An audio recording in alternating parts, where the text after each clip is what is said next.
참 인류 역사를 통해서 볼 때 수많은 사람들이 참 전쟁을 통해서 희생이 됐습니다. 우리가 보통 생각할 때 1, 2차 세계대전 때 그 수많은 수천만 명이 넘는 그러한 사람들이 짧은 기간 동안에 희생된 것이 가장 많은 수의 희생이다. 이렇게 생각할지 모르겠지만 사실은 역사를 통해서 이렇게 짚어보면은 전염병으로 인한 희생이 훨씬 더 많습니다.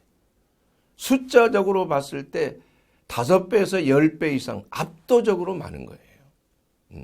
그래서 우리가 오늘 하나님의 말씀을 통해서 역대상 21장에 기록된 그 이스라엘 백성들이 3일 동안에 7만 명이 전염병으로 사망했다. 이러한 기록이 있습니다.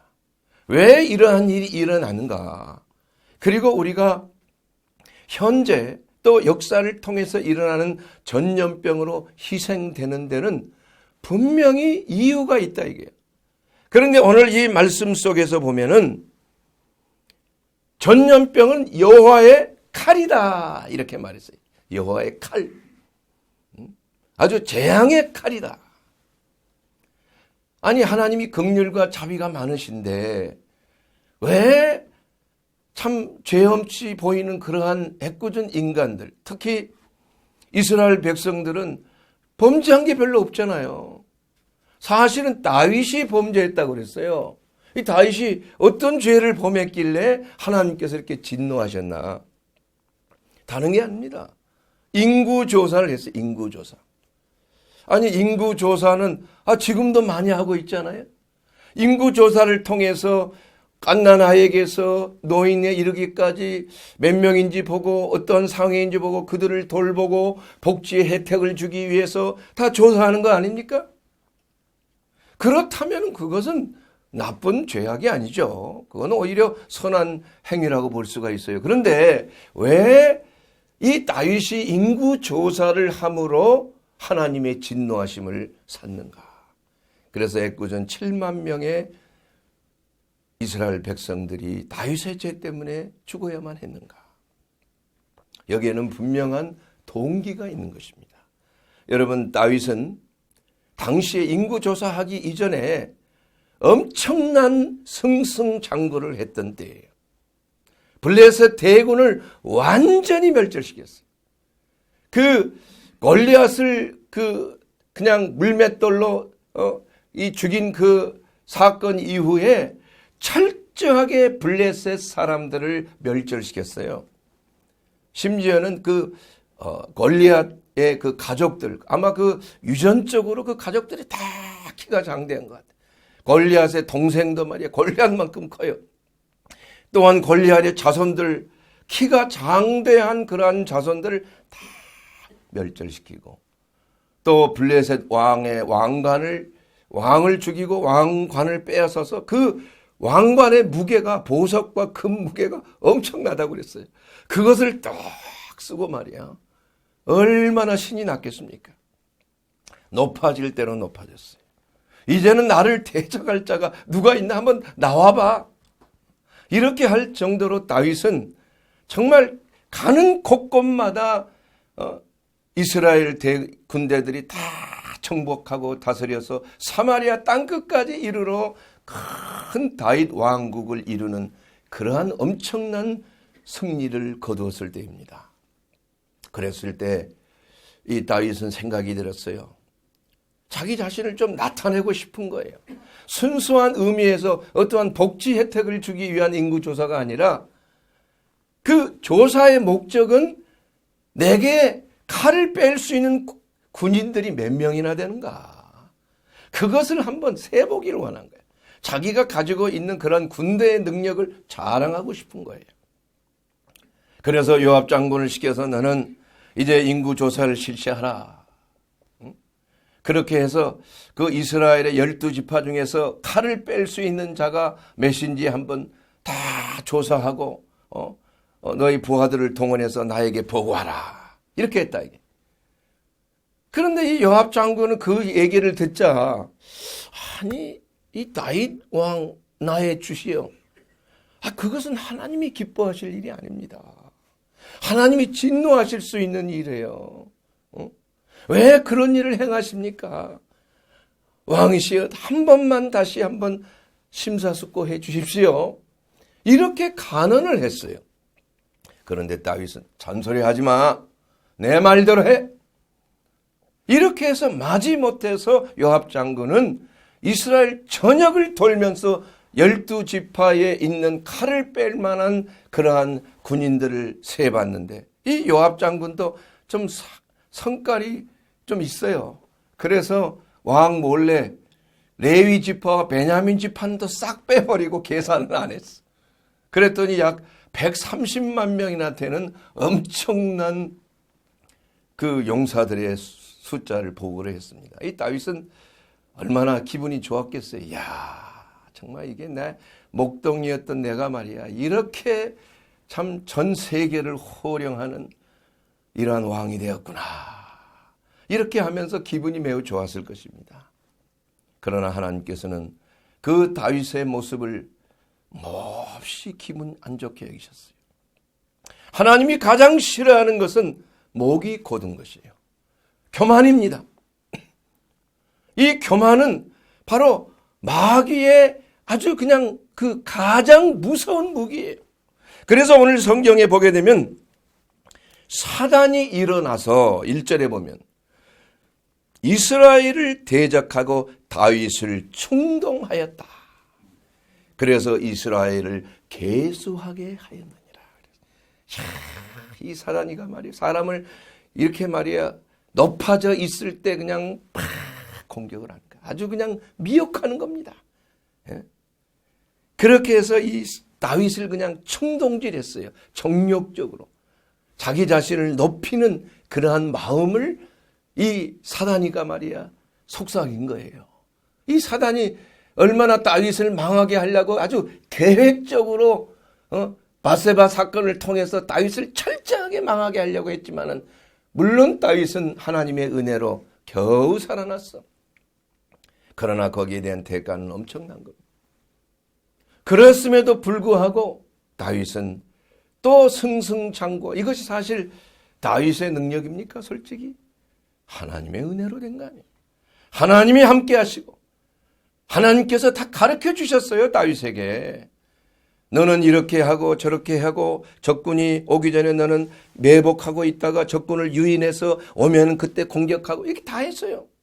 마치 우리나라 이순신 장군도 사실 왜군에 어떻게 13척 가지고 말이야 12척 가지고 300척 이상이 넘는 그러한 대군을 물리칠 수가 있어요. 근데 그 전날 그 난중일기에 보면 그 나오잖아요. 하얀 옷을 입은 선인이 나타나가지고 너는 이렇게 하면 지고 이렇게 하면 이길 것이야. 이렇게 딱 가르쳐 준 거예요. 가르쳐. 이 다윗이 이러한 상황 속에서 교만해졌고 결국은 하나님께서 여호와의 칼로 이스라엘 백성을 치게 했는데 거기에 하나님께서 세 가지를 선택하라고 했잖아요. 세 가지. 첫째는 가장 긴 3년 동안의 기근이에요. 그래서 하나님께서 천사를 통하여 기근을 일으키게 하고 3년 동안 백성들이 굶주리게 만든 거예요.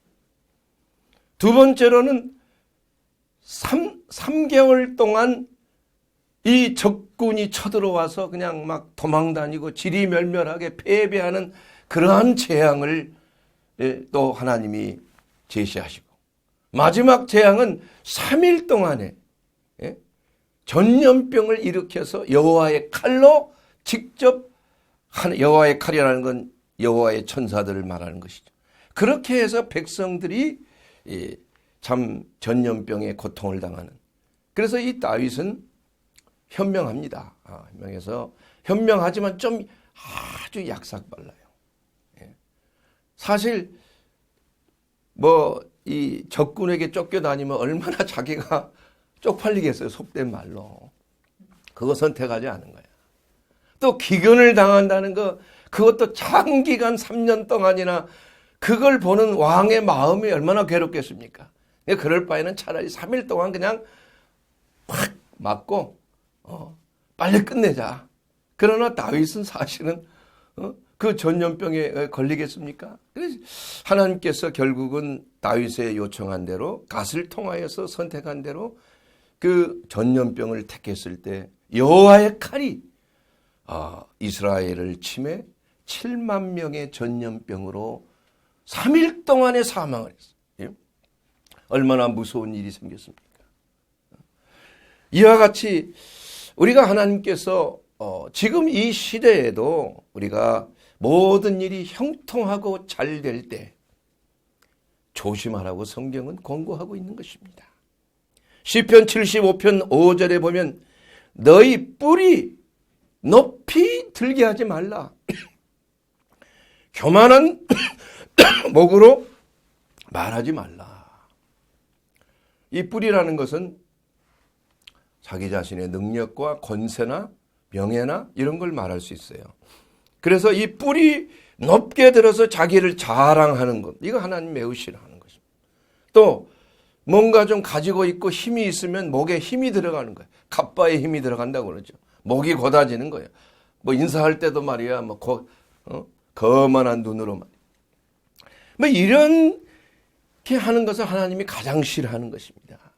하나님은 악을 미워하는데 교만과 거만과 악한 행실과 패역한 입을 미워하느니라. 그 중에 가장 첫 번째 나온 것이 교만이에요. 교만. 그리고 자만입니다. 교만은 바로 사단을 닮게 되는 것입니다. 이렇게 교만의 죄를 통하여 요한일서 3장 4절에 있는 말씀을 통해서도 죄를 짓는 자마다 불법을 행하니, 죄는 불법이라고 그랬어요. 이 교만의 죄, 이 교만의 죄로 인하여서 이 다윗이 당했던 그러한 일은 엄청난 것입니다. 그 대가가 조그마한 교만인 것 같지만은 거기에 따르는 여파는 실로 비교할 수가 없는 거예요. 그래서 하나님께서는 왜 다윗에게 이러한 재앙을 내리셨는가? 하나님은 재앙의 하나님이십니까?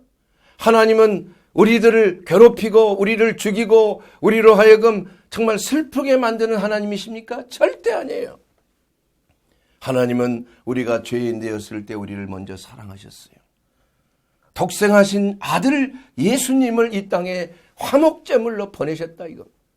하나님과 우리가 원수 되었을 때 우리를 먼저 사랑하신 것입니다.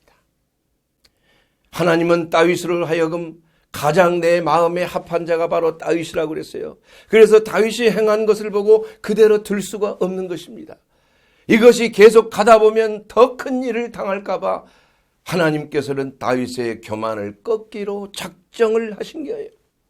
그래서 그 결과 7만 명의 이스라엘 백성들이 참 사망하게 된 그 결과를 가져오게 되었다. 하나님의 첫 번째 징계는 가난의 징계일 수가 있어요. 그것은 기근이 일어나는 거예요. 이 하나님께서 왜 이러한 징계를 내리느냐?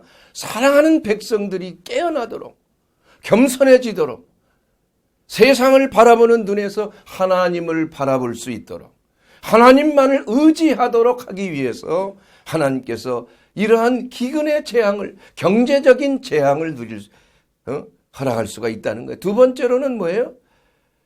외부 세력에 의해서 철저하게 유린당해요. 이스라엘 백성들이 바벨론 포로에 70년간 바벨론 포로 생활, 아시리아 포로 그리고 바벨론 포로 70년 동안을 포로 생활을 이렇게 교만할 때 이스라엘 백성들이 우상 숭배하고 하나님을 멀리하고 이방 여인과 합하고 하나님을 경외하지 아니할 때에 하나님은 그대로 계시지 아니한 것이에요. 그리고 셋째로 우리가 다루었던 이 질병의 재앙, 이러한 재앙이 지금 현 시대에도 동일하게 일어나고 있는 것이에요. 여러분, 인류 역사상을 통해서 이러한 제약이 총 4차례, 우리가 천년안을 통해서 우리가 볼 때 4차례 일어난 걸 볼 수가 있습니다. 그 스페인 독감, 그리고 1300년 내에서 1500년 동안에 퍼졌던 그 흑사병, 그 흑사병은 유럽 인구의 3분의 1이 다 없어졌어요. 약 2억 명 이상의 인구가 흑사병으로 세상을 떠났습니다. 엄청난 것이에요, 여러분. 마르틴 루터 말이에요. 한참 흑사병이 지나간 후죠. 마르틴 루터는 1500년 초의 사람이죠. 그때 자기의 2 동생이 흑사병으로 죽었어요. 그러한 계기가 되어서 마르틴 루터가 수도사가 되고 나중에 종교개혁을 일으킨 거예요. 유명한 종교개혁자인 쯔빙글리, 이 쯔빙글리도 이 흑사병에 걸렸어요. 그러다 하나님이 특별한 기적으로 그를 살려주신 거예요. 이러한 우리 예수를 믿는 신실한 그리스도인들에게도 하나님의 재앙이 임할 수가 있다는 거예요. 뿐만이 아니라 마마라고 하는 그 천연두, 그 천연두가 말이에요. 그 숫자로 봐서는 엄청난 게 수억 명입니다. 그것도. 근데 1983년도인가요? 그 천연두가 완전히 이 지구상에서 이제 끝나버렸어요. 완전히. 이제 더 이상 천연두는 이 지구상에서 사라져버려요. 완전히. 아주 멸절돼 버려요. 얼마나 감사한 일이에요. 근데 이 천연두를 마마라고 부른 이유는 그 당시에 천연두 걸리면 여러분 그 얼굴이 막 엉는 거 있잖아요. 그렇게 되면은 살아나면은 이렇게 얼굴이 그렇게 되지만 반은 죽는 거야. 그때 걸리면. 그렇게 해서 사람들이 약이 없기 때문에 그냥 굿을 했어. 굿. 그래서 굿을 하면서 무당들이 그 천연두를 일으키는 신을 마마 이렇게 상감마마처럼 이렇게 부르면서 막 엎드리고 막 분양하고 말이야 달래고 말이야 높이고 그래서 마마란 말이 나온 거예요. 그 정도로 심각한 것입니다. 여러분 또한 에이즈의 그 재앙 약 4천만 명이 에이즈로 사망을 했습니다. 지금 뭐 좋은 약이 많이 나왔지만은 근데 사실 이러한 그 에이즈라든지 또한 뭐 메르스, 사스 뭐 이러한 것들이 다 짐승을 통해서 이러한 그 역사가 일어나는 거예요. 전염병이. 자, 여러분, 이 전염병 중에서 2가지가 있습니다. 쉽게 얘기하면은. 이 바이러스 전염병 중에. 하나는 유전자인 DNA가 전파되는 전염성 질환이 있어요. 그것은 변하지 않습니다. 변종이 일어나질 않아요. 예를 들자면 B형 간염 바이러스. 이것은 변종이 절대 일어나지 않습니다. 그건 왜냐하면 DNA 바이러스이기 때문에 그래요. 그러나 사스나 메르스나 인플루엔자나 이런 것은 매년 이렇게 변이가 일어나요. 그거 왜 그러냐 하면 그게 DNA가 아니고 RNA로 하는 단백질이 변형되는 그러한 바이러스예요. 그러니까 바이러스 자체는 혼자 살 수가 없어요. 반드시 사람이나 동물의 세포 속에 들어가서 거기에서 자기 그 새끼들을 막 이렇게 복제를 하는 거예요. 그걸 RNA 바이러스라고 그럽니다. 그런데 이 조류의 독감 바이러스, 이거 돼지에 이렇게 감염이 되게 되면 돼지에는 일어나지 않아.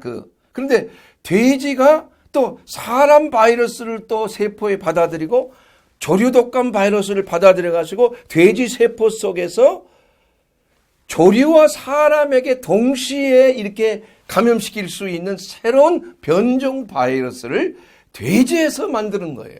박쥐에서 만들어주는 거예요. 서양 고양이에서 만들어주는 거죠. 그렇게 해서 이러한 변종 바이러스가 갑자기 나타나기 때문에 이건 백신도 없고 치료약도 없고 그냥 뭐 열나면 열 주고 행여나 폐렴이 일어날까 그 폐렴 일어나면 항생제 주고 이런 것밖에 없다 이게. 그러나 그 전파력을 감당할 수가 없는 거예요. 그러니까 사람에게 또 들어오게 되면 사람 속에서 또 변종이 또 일어납니다. 그렇게 해서 그 변종이 그 전파력이 아주 기하급수적으로 강해질 수가 있는 거예요. 그래서 사스가 발병했을 때 일부 의학자들은 2억 명이 죽을 수 있다, 사망할 수 있다. 이것이 막아지지 않으면.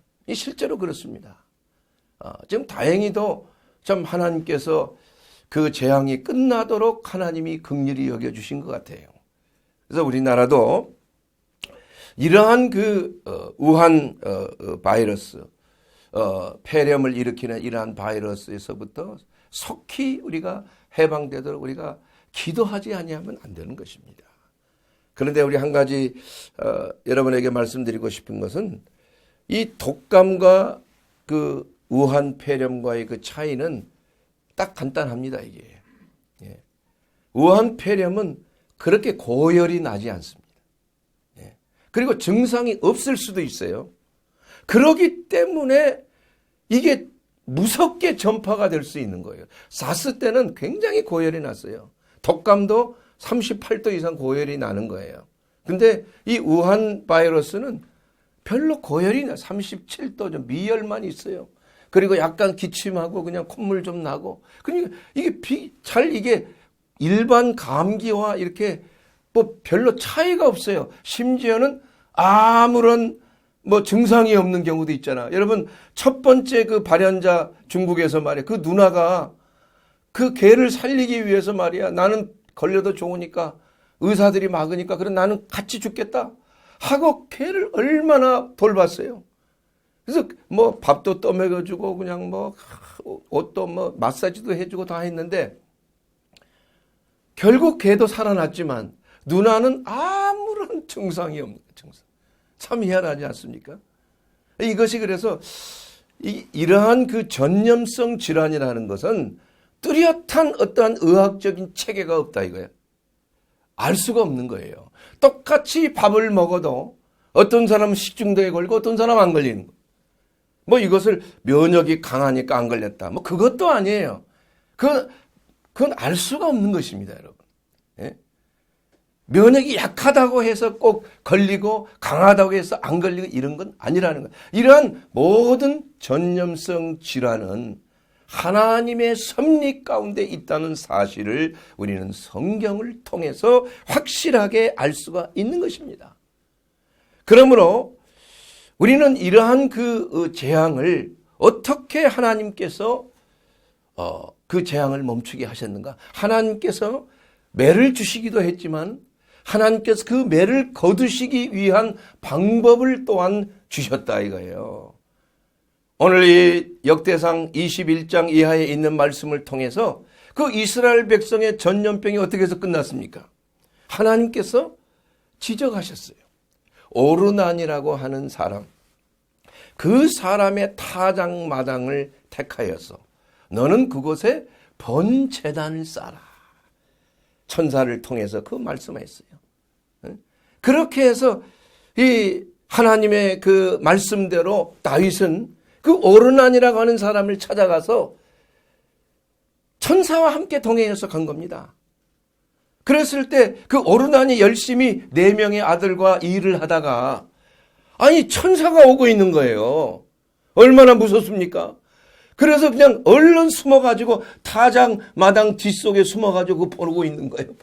아니 천사가 와서 도대체 우리를 죽이려고 하나? 왜 왔나? 그런데 보니까 뒤에 이 다윗이 따라오는 거예요.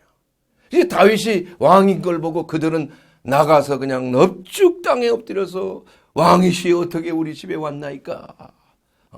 그렇게 할 때 다윗이 이렇게 말합니다. 오르나나 내 땅을 나에게 팔아라. 왜냐하면 하나님께서 이 전염병의 재앙을 멈추게 하시기 위해서 번제단을 쌓게 하셨느니라. 이렇게 다윗이 오르나나에게 말합니다. 그러자 오르나는 즉시 말해요. 아니 이 땅뿐이겠습니까? 이 땅 그냥 무상으로 가져가십시오. 그 좋은 일을 행하는데. 그리고 제가 가지고 있는 소도 번제물로 드리십시오. 그리고 또한 뭐 틀인가요? 곡식을 떠는 그 다작기도 그냥 화목제로 드리십시오. 태우는 것. 그리고 내 모든 것을 드릴 테니까 다 가져가십시오. 왕이시여. 저에게는 영광입니다. 그랬을 때 다윗은 뭐라고 그랬어요? 아니야. 하나님께 드리는 제사는 희생이 없이는 드릴 수가 없는 것이야. 그렇게 하면서 600세겔을 그 오르난에게 줬어요. 600세겔.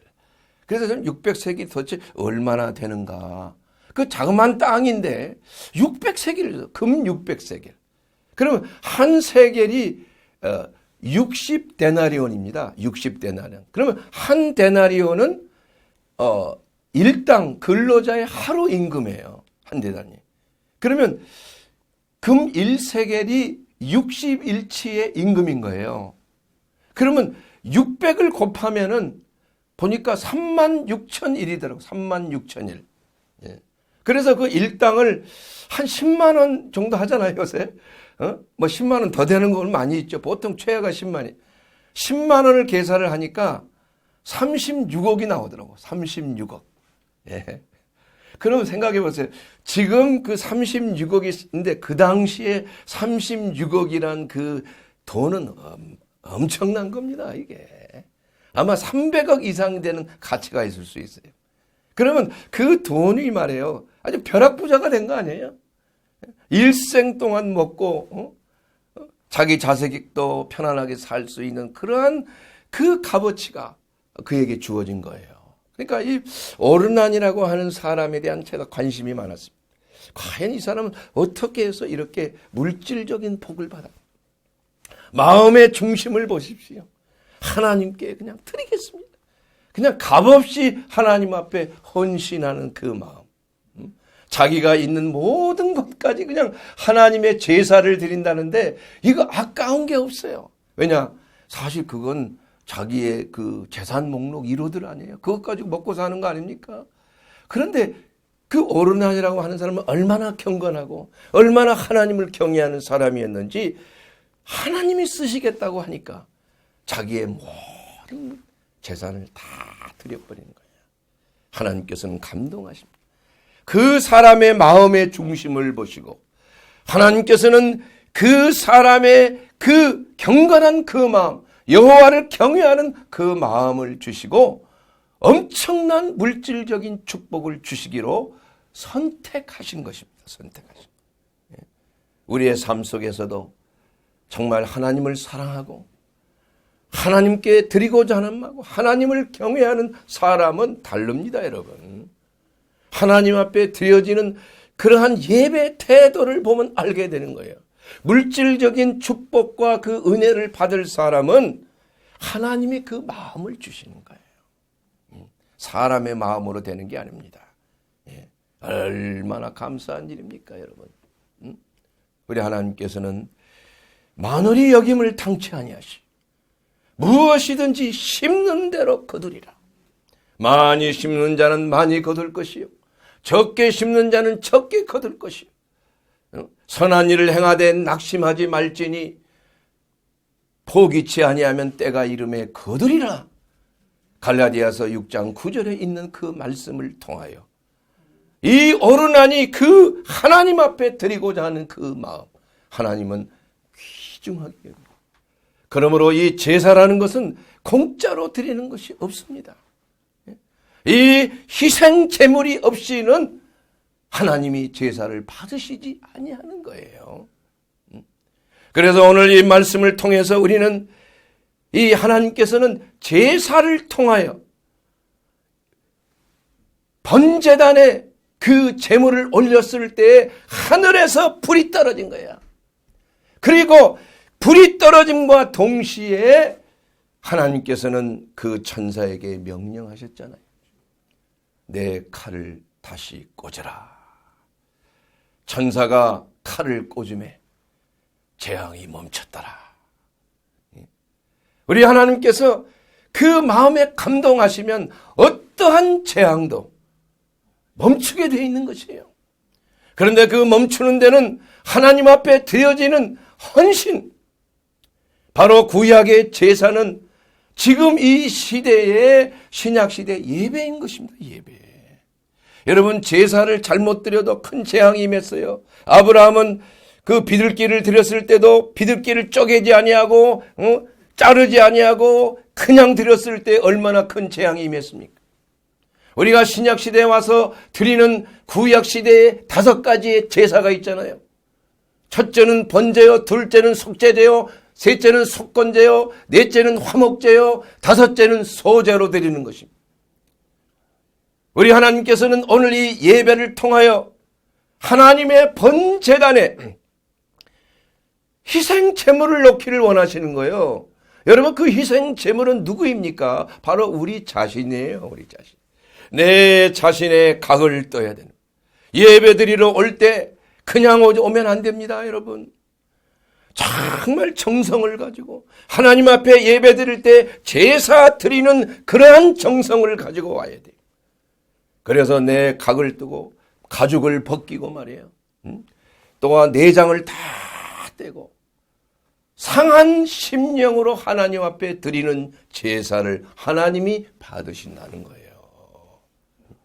그냥 와서 그냥 뭐 시간 때우고 뭐 극장에서 그냥 뭐 설교 잘하나 한번 들어보자. 좀 하네. 뭐 이런 식의 마음을 가지고 그 예배가 아니죠, 그건. 구경하는 거지. 무슨 그 예배예요. 예배는 자기 자신이 드려지는 거예요. 예? 말씀에 불이 떨어질 때 말씀의 석탄을 통해서 말씀의 기름이 내 몸에 뿌려져야 되는 거야. 그랬을 때 하늘에서 내려오는 성령의 불이 임하여 그 번제단의 제물을 태우는 거예요. 여러분, 제단에 불이 내려와야 됩니다, 여러분. 성령의 불을 받아야 되는 거예요. 그래야 제사가 이루어진다 이겁니다. 하나님의 말씀의 그 기름과 석탄이 여러분의 그 몸을 태울 수 있는 그러한 재료가 되는 거예요. 여러분이 하나님의 말씀을 받을 때 바로 성령의 불이 떨어졌을 때 그 말씀의 석탄을 통해서 여러분이 온전히 하나님 앞에 태워지는 그러한 성령의 역사가 나타나야 될 줄로 믿습니다. 이것이 바로 번제단이에요. 불에 태우는 제사예요. 불에 태우는 제사. 그러니까 여러분 예배 드리러 올 때 이러한 내가 제사를 드리는 막 구약시대에 제사 드리기가 얼마나 힘들었어요. 흠없고 점 있는 것도 안 됩니다. 각 사람의 형편에 따라서 가장 좋은 것으로 짐승을 잡아가지고 직접 각을 뜨는 거예요. 제사장이 그 각을 뜨는 게 아닙니다, 여러분. 내가 각을 뜨는 거야. 내가 짐승을 잡아서 그리고 그 잡은 짐승의 각을 뜬 것을 제사장에게 드리는 거예요. 그럼 제사장이 그걸 받아서 번제단에 올려놓고 제사를 드리는 거예요. 그리고 그 피는 어디로 가지고 들어가요? 바로 성소에, 지성소에 가지고 들어가는 거 아니에요? 뿌려지는 거. 속죄소에 뿌려질 때 죄가 사해지는 것 아니겠습니까, 여러분? 예.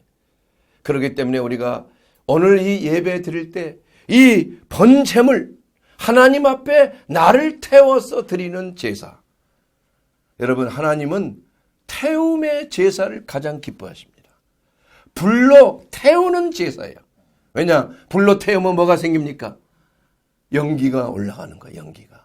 그래서 하나님은 그 연기를 흠양하시고 하나님은 공의로우신 하나님이기 때문에 바로 우리가 하나님 앞에 범죄했을 때 그 범죄에 대해서 바로 심판하실 수밖에 없는 거예요. 그것을 막으시기 위해서 제사를 드리도록 한 거 아닙니까? 그 제사는 누구를 상징하는 거예요? 제물은 예수 그리스도를 상징하는 것이야. 예수 그리스도께서 하나님과 우리 간의 화목제물이 되셨다. 그래서 자신의 몸을 십자가에서 찢으셨어요. 물과 피를 쏟으셨습니다. 그리고 자신의 피를 가지고 하늘나라의 지성소에 들어간 줄로 믿습니다. 지금도 그리스도의 보배로운 피를 가지고 우리의 대제사장 되신 예수 그리스도께서 하늘의 속죄소에서 우리를 위하여 제사를 드리고 계신다 이겁니다. 그러므로 사랑하는 여러분, 오늘 우리가 이 예배를 어떻게 드리느냐? 번제단을 통해서 이 하나님의 불이 내려오는 성령의 불이 임재하는 마가의 다락방에 내리는 성령의 불. 예수님께서 말씀하십니다. 내가 이 땅에 불을 던지러 왔다 그랬어요. 그 불을 던지면 이미 불이 붙었으면 내가 무엇을 원하리요? 우리가 오늘 이 시간에 예배 드리는 것은 바로 하나님 앞에 드려진 제단에 성령의 불이 붙고 우리 모두가 하나님 앞에 헌신하는 그러한 제사의 예배가 되는 줄로 믿습니다. 이렇게 되었을 때 하나님은 우리의 제사를 받으시는 거예요. 그냥 고통 없이 드려지는 제사가 아닙니다. 내 마음을 찢어야 돼요. 내 자존심을 벗겨야 됩니다. 가죽을 벗겨야 돼요. 내 더러운 치부가 다 드러나야 이게 제사가 되고 진정한 예배가 되는 것입니다, 여러분. 화목제물로 하나님 앞에 드린다는 것은 무엇을 말하는 것일까요? 바로 에베소서 5장 19절에 있는 말씀을 통해서 시와 찬송과 신령한 노래로 서로 화답하며 너희의 마음으로 주께 노래하며 찬송하며 감사와 찬양이 넘치는 화목제물, 성도의 화목함을 통해서 예수 그리스도의 보배는 피값을 통해서 하나님을 찬양하고 감사하는 것이 바로 예배를 통해서 드리는 화목제사가 된다. 이게 화목제사. 여러분, 속죄제는 어떻게 드립니까? 바로 회개를 통하여 드리는 거예요. 그리스도의 중보를 통한 죄사함의 은혜를 누리는 제사가 바로 속죄제인 것입니다. 여러분, 예배 드릴 때 형제와 불화한 것이 생각나거든 먼저 형제와 화해하고 돌아와서 하나님 앞에 드리는 것, 이거 속건제를 말하는 것입니다. 우리 하나님 앞에 예배 드릴 때 우리는 우리의 마음속에 있는 여러 가지 하나님 앞에 범죄한 것이 있다면 철저하게 마음을 찢으면서 회개하는 속죄제가 있어야 된다. 이 하나님이 예배를 통해서 받으시는 거야. 그리고 소제라는 것이 무엇입니까? 소제는 하나님 앞에 감사의 예물을 드리는 거예요. 우리 신약시대의 예배를 통해서는 하나님 앞에 봉헌하는 시간인 것입니다. 하나님 앞에 물질로 드리는 것이에요. 하나님 앞에 물질 드리는 것이 번제를 드린 것이 아닙니다, 여러분. 일천번제 그거 아니에요. 이미 예수 그리스도께서 자신의 몸을 단번에 드림으로 모든 번제 제단에 예수 그리스도의 보배로운 피가 하나님 앞에 속죄소에 뿌려진 거예요. 그리고 성령의 불로 예수님은 마가의 다락방에 성령의 불을 보내주셔. 성령을 보내주실 때 성령의 불이 모든 사람의 머리 위에 불의 꽃같이 임했다고 해서 이것은 바로 하나님이 받으시는 번제를 상징하는 것이에요. 연락하시는 것입니다. 성령의 임재하는 역사가 바로 번제를 통하여 여러분의 각자의 마음속에 성령의 불이 역사하는 줄로 믿습니다. 이 성령의 불이 우리 가운데 임재할 때 우리의 죄악과 허물과 모든 세속적인 정욕들은 다 태워지게 되는 것이요, 하나님 앞에 온전히 헌신하여 드리는 거룩한 산제사로 드려지는 거예요. 그래서 로마서 12장 1절 이 말씀을 통해서 보게 되면 너희는 거룩한 산제사로 산제물로 너희 몸을 드리라, 이렇게 성경에 기록하고 있는 것입니다. 사랑하는 여러분, 말씀을 정리하고자 원합니다. 오늘 이 시간 우리에게 주시는 생명의 말씀 속에서 재앙을 멈추게 하는, 재앙이 없을 수는 없습니다. 우리 하나님께서 재앙을 하시다가도 멈추게 하시는 가장 근본적인 방법은 바로 제사인 것입니다. 여러분, 제사는 어떻게 드리는 것이에요? 신약 시대에 와서 우리가 짐승을 잡아서 제사를 드리는 것이 아닙니다. 이것은 바로 우리가 예배를 통하여 내 자신을 하나님 앞에 번제물로 드려지는 것이 바로 예배인 것이. 그리고 그 번제물을 통하여 하나님께서 우리를 받으시고 흠양하시는 거룩한 산제사가 되는 줄로 믿습니다. 그리고 그 외에도 4가지 더 속죄제와 속건제, 회개하고 형제와 화목하고 또 화목제물로 서로 시와 찬미와 신령한 노래로 화답하며 화목하고 하나님 앞에 봉헌함으로 하나님을 기쁘게 해드리는 5가지 소제와 함께 5가지 제사를 우리는 이 예배를 통하여 지금 드린 줄로 믿습니다. 그러기 위해서는 예수 그리스도를 나의 하나님, 나의 구주로 믿어야만 가능한 것입니다. 예수님은 바로 우리의 대제사장이요, 우리를 위하여 대신 하나님의 속죄양이 되신 것입니다. 이제는 우리가 제사장이 되어서 내 자신을 하나님 앞에 드리는 놀라운 제사를, 산 제사를 드려야 할 때입니다. 그러기 위해서 우리는 예수 그리스도가 나의 살아계신 나의 하나님, 나의 구주가 되어서 바로 우리 주 예수 그리스도의 그 놀라운 희생 제사를 통하여 우리 하나님 앞에 매일매일 나갈 수 있는 특권을 얻게 되는 줄로 믿습니다. 예수님께서는 길이요 진리요 생명이십니다. 나로 말미암지 않고선 아버지께로 올 자가 없다고 말씀하셨어요. 그러므로 아직까지 나는 예수님은 알지만은 예수 그리스도가 나의 개인적인 하나님이요 나의 구주라는 것은 아직은 모르겠습니다. 주님, 예수님께서 나의 주님이 되길 원합니다. 하나님, 이제 예수님을 나의 구주로 영접하겠습니다. 이제는 우리 주님이 나를 위하여 온전한 제사를 드리시고 예수 그리스도의 피로 나를 구속하여 주신 줄 믿습니다. 이렇게 고백할 때, 그리고 우리가 매일매일 예배를 통해서 하나님 앞에 제사를 드릴 때 우리가 어떠한 재앙, 이 세 가지 재앙, 경제적인 기근의 재앙, 두 번째는 우리 주위에 있는 사람들이 강성해져서 계속 쫓겨다니는 그러한 재앙, 세 번째는 질병의 재앙, 이 세 가지 재앙이 여러분 한 길로 왔다 일곱 길로 도망가는 줄 믿습니다. 이렇게 됨으로 여러분의 삶은 젖과 꿀이 흐르는 풍성한 삶이 되는 것입니다. 예수 그리스도께서 오신 것은 양들로 하여금 생명을 얻되 더욱 풍성하게 얻게 하려 하심입니다. 오늘 이 제사를 통해서, 오늘 이 예배를 통해서 여러분 자신이 온전히 하나님 앞에 드려지는 번제물을 통해서 오늘 하나님은 여러분을 축복하시고 모든 재앙이 여러분의 삶 속에 끝나게 될 줄로 믿습니다.